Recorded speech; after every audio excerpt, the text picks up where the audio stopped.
Ito mga tops kay May lahat yan. Mga maliliit na tops. Tapos ito naman yung mga pants ko. Lahat yan. Meron pa yun sa likod. Tapos ito.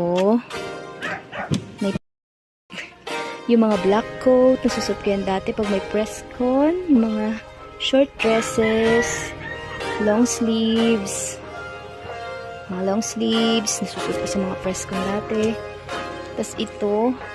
Yung aking favorite maong jacket. Boots, black shoes, favorite ko to. Heels, favorite ko rin to. Lagi ko itong sinusot sa QC dati. Tapos dito, mga underwear ni May. Ito naman sa akin, yung mga pang swimming, mga neckties, mga maliliit na tops. Diyan ko nilalagay. Ito naman, pang araw-araw ni May. Kanya yung lahat. Ito yung sa akin, magulo na siya kasi wala nang nakuha ako. Ito yung luma naming baol, nilagyan ko lang siya ng kortina. Tapos ito yung lagayan ng katol, pero ginawa ko na lang siya dyang pan-display kasi hindi pa naman siya nagagamit ng cute. Tapos ito ang cute, crochet handkerchief. Gawa pa yun ni mama dati, sobrang tagal na yan. Tapos ito yung mga books na bigay sa akin ni Aris. Tapos ito, lagay na accessories, pero ang konti lang yung kalaman kay Melis to. Ito naman yung aking mga hikaw. Ang cute! Mga accessories din to. Tapos ito yung shell. Dala ni Papa galing sa kanilang reunion ng March, bago siya namatay. Tapos ayan, yung mga kung ano-ano lang na, pang ano sa mukha. Tapos yan, kung ano-ano lang din. Tapos ito naman, gawa ni Mother.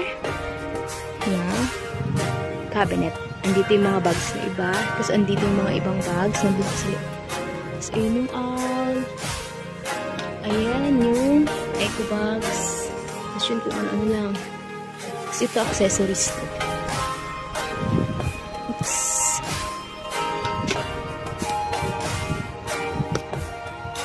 Ayan. Mga sing-sing. Tapos mga bangles. Tapos ayun rings. Ay, earrings pala. Earrings. Tapos mga rings na yan. Mga earrings ulit.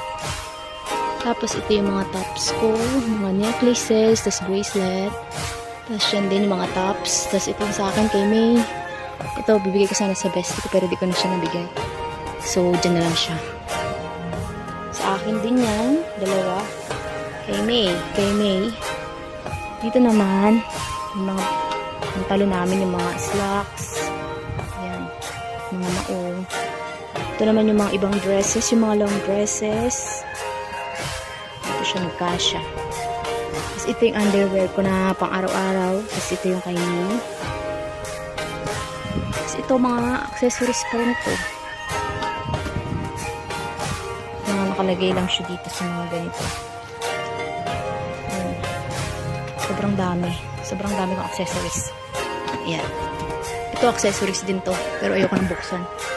Then, dito.